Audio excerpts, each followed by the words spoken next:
This is drummer Dick Richards, saxophonist Joey Ambrose, and bassist Marshall Lytle. They were right at the beginning of rock and roll.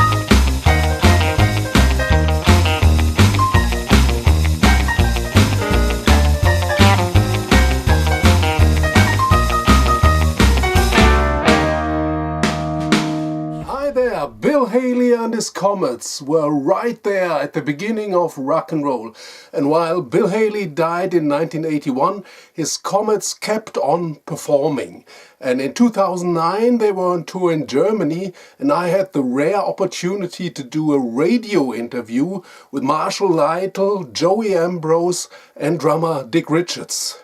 And I only used part of it for the radio interview. So this is the first time the complete interview is shown with pictures. Have fun, enjoy it. Crazy man, crazy. Crazy man, crazy. Crazy man, crazy. Oh man, that music's gone, gone. Go, go, go everybody. Go, go, go everybody. Go, go, go everybody. Go, go, go. You know, the way we just think about that. I would think, You call your coach up there, you know. oh, I'm sorry. Yeah, we just Okay. keep going. In fact, it must be very hard to come from overseas. But that's to Germany. Yeah. But Well, we get a good Wiener Schnitzel and we're fine. And Fraulein. Yeah, but really, if you enjoy your work, which we do, Yeah, we enjoy and playing. we have a wonderful audiences and lovely people, so it really, and I've already seen make sure you get your rest. That's I've it. already you know, seen a Comets concert You last know, year, work hard. and I was amazed, especially by your drum solo. Oh, yeah. You're the oldest one, I think. Yeah. right? Yes. No, no. How old are you? I'm 92, 85. You're I was 85. 85. I'm 74. You don't look 74, but I remember when you did. Yeah. Next week. Another week, 75. he said. Another week. That's So- That's some So sun. shall we already start, or shall we wait for Marshall? I don't know. Marshall comes There you here. go. Here we go. Hello, I'm Mr. Lytle. I know you. How are you, sir? All right. Good. Hey, Marshall, sit down here. So my questions goes to all of you. So who wants to answer? Yeah, right. Nice. Sounded great, babe. First of all, I'd like to ask you. You are very active bands, Tim. Yeah, we're How very- many concerts do you do these days? Well, last year we were in Branson, Missouri. We did 250 shows that Yeah. year, last year. 250 just in, I would say we do an average of 300. 300 300 shows a year. shows a year. Say Just one moment, I see I have some technical problems. I can count 300. No, okay. So now everything's working right now. Yeah. It's the same question. No? Okay. Yeah, we do 300 shows a year, pretty much, yeah. Even in your age? Oh, yeah, yeah, absolutely. Yeah, that's the only way we do it. That's what keeps us young. So I ask the oldest one of you is Dick Richards. Who's that? I thought you were. He doesn't know I yet. thought you were.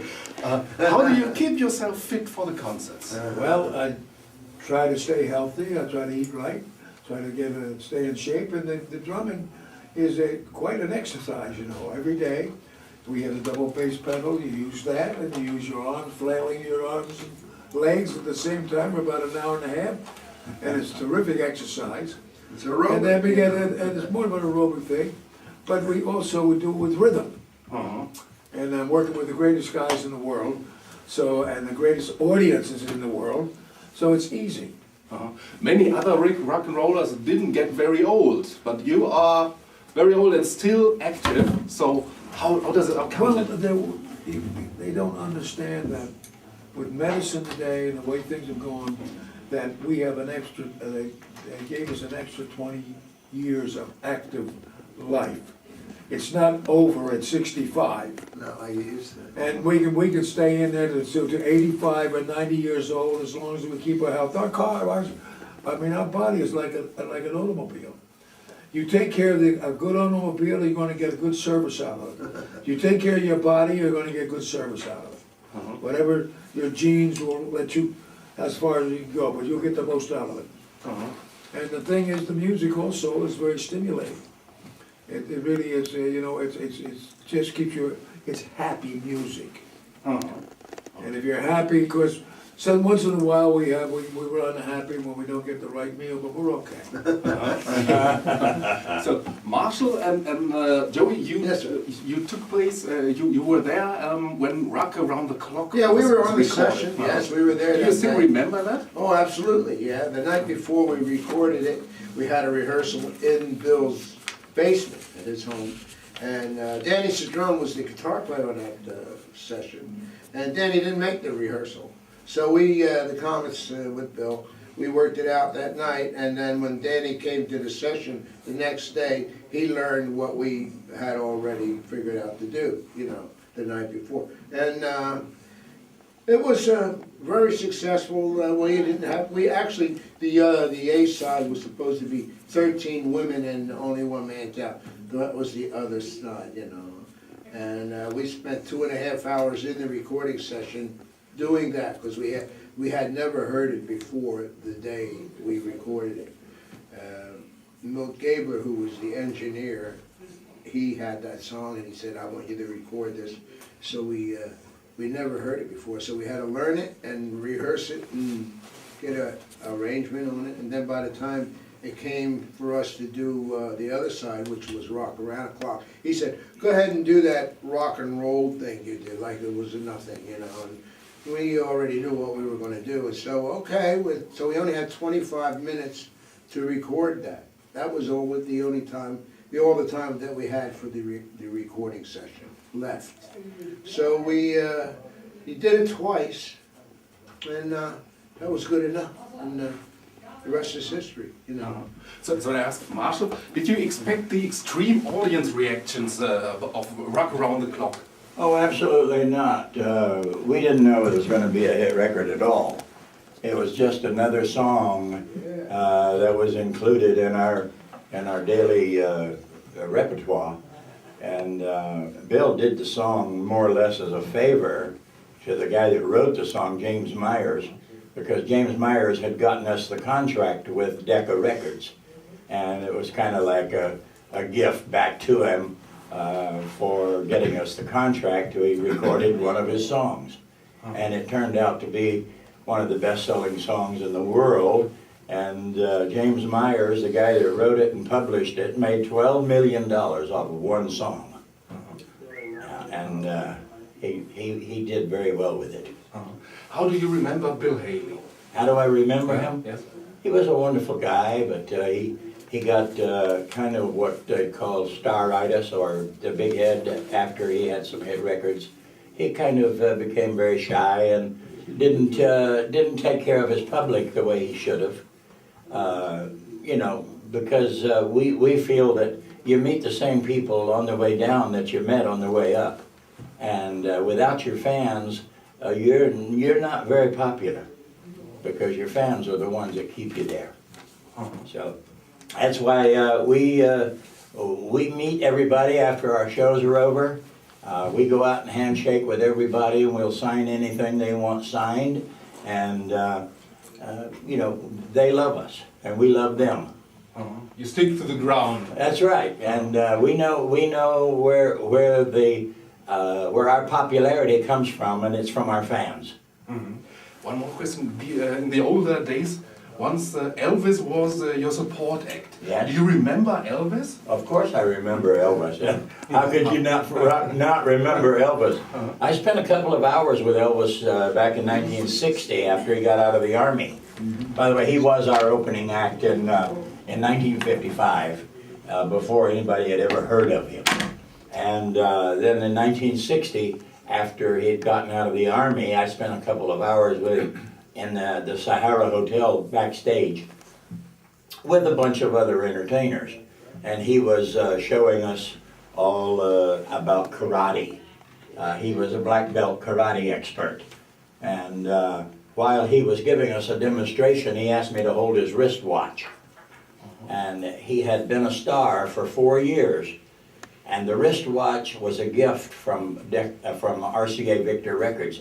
And it said, to Elvis Presley, congratulations on the sale of your 79 millionth record, RCA Victor. Oh, that's very amazing. So, one more question I like to ask. One time in the 50s, you left Bill Haley to form the Jody Mars. That is correct. Yeah. And Joe D. Mars. Mars. your first names. How did it come? Came about. Well, we were with Bill Haley for up until that time. That was in 1955. It was almost 56, and we weren't very happy with the money that we were being paid in comparison to what we were doing at that time. At that time we were probably the #1 band in the world. At that time, we were recognized as the band in the world. And we thought that we should have been making more money than we were making. We weren't making very much money though. So we asked for a raise, and he said it was only $50 a week each. It wasn't very much money we were asking for, and he wouldn't pay us. So we said, well. So are you I guess- still angry of No, we never got angry. We said, no, it's okay. At the time, we were pretty angry, but it's over now, and that's the way it went. So we just left, and we got a recording contract with Capitol Records ourselves, and we went out on our own, and we were very, very, very successful. We just never had a hit record, except, well, now they But the Beatles covered some of your Yes, songs. the Beatles covered some of our stuff, and they liked our thing, our arrangements and our recordings, and the Beatles covered. Marshall wrote a song called Clarabella, and they did cover that, the Beatles. Did you meet Bill Haley afterwards? No. Or when was the I last met time that you saw Bill him? in 19... Yes. I worked with him in 1960. He got stuck for a drummer. We were all out of the business. Marshall was doing his thing, and Joe and myself, I was teaching at the time. And Johnny Grandy called me up, and he wanted their drummer was sick. And they're doing what they call the Azalea Festival, big festival in Norfolk, Virginia. And that was Lyndon Johnson's president. His daughter was the queen of that thing. And I said, I'll try to get you someone. Then all of a sudden I got back to Johnny. I said, Johnny, I couldn't find anybody. I said, but I still think I could chop wood, so I'll come down over the weekend if you don't mind. So I went down over that weekend in 1960, and they offered me the job back again. I was thinking about it, I almost took it, but then I had my kids back, my little girls back in school, and things were settled. I said, I can't go back on the road again. But I had the opportunity to go back with them in 1960. So thank you very much. And I have one wish. I have a CD of you. Yeah. Could you sign that? Oh, Could you sign that? Oh, yeah. We're gonna party Oh, Live yeah, concerts. remember, that was a live show that we did. in Munich. Right, yeah. Yes. Uh-huh. So, I got it back in here. Yeah, I got one too, black and that white. one fat black pencil. How about this one? Oh, so we. Okay. What do you want on the? Right here? Hmm? Oh, right. I'm gonna borrow that, Joe, when you're done. What's your first name? I get it.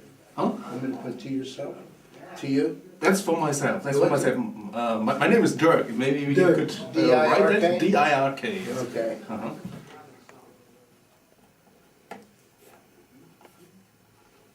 All right. Oh, it's this way. There we go. Thank you very much. You're welcome. Sorry, it's my pleasure. Thank you, Joe. You ever get to the United States, do you? I never saw you in the United States, but in Germany. Oh, okay. Last time was Schweigenkirchen last year. Mm-hmm. And We're appearing in Branson, Missouri. You know what Branson is? We were there starting April the 21st at the Andy Williams Moon River Theater in Branson. We'll be there. pretty Again, much. 200 shows or Oh, how many? yeah. Yes. Every day. Every day we do them 6 days a week. That's pretty At least 400, exhausting. yeah, and maybe more, probably Uh-huh. maybe 230, 220. But you lived a You come back to healthy Germany way of next year life, I again? think. Yeah, next You come back to November. Germany next Not year like again? other rock and November. roll. Yeah, Elvis only another tour. yeah, we'll be at 42. the, at the Andy, Yeah. you know Bill Andy was Weems? 55 when he You know died. Andy Weems, he's a So, very famous Bill Haley singer was in the United 55. States. 55, Bill. He has a theater that he owns in Elvis was Branson, 41, Missouri. 42. Beautiful theater. And we'll be playing Buddy there Holly only for got April 22. until 22, yeah. October. We just did the Buddy Holly Festival up at Clear Lake, Iowa. We'll be there all year round. Clear Lake, Iowa. It was 14 below zero, Yeah. colder than hell. We're with Graham Nash. So thank you very much. Thank you, Derek. You're welcome. Yes. Thank you, Derek. Good luck for your show. Thank you. Thank you. Thanks Gonna a go lot. rock See you. around the clock now. That's right. All right, thank you. Thank you. Pleasure, Derek, thank you. Thank you. You bet. Okay, we're looking forward to see you Well, on thank you. stage. Thank you. Thank you very Good to see much. you. All right. That was great, Dr. Kollektör. I enjoyed it. I enjoyed it so much. I